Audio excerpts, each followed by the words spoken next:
To set an alarm on your Casio watch, press the lower left button to reach the alarm page.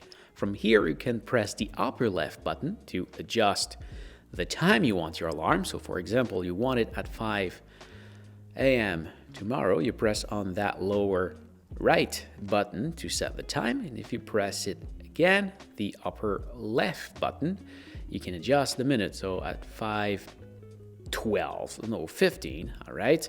Then when you're done, press again, and then that's the time that is set.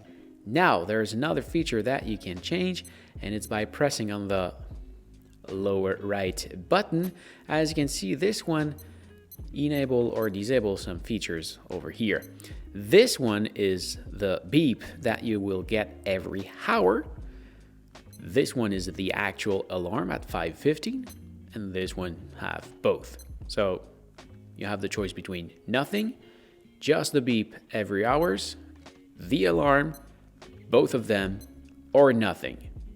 When you're done, you can go back to the main page. But if you want the alarm, don't forget to, well, enable the alarm just like that, and you will see it enable on the main page. So I hope this was helpful.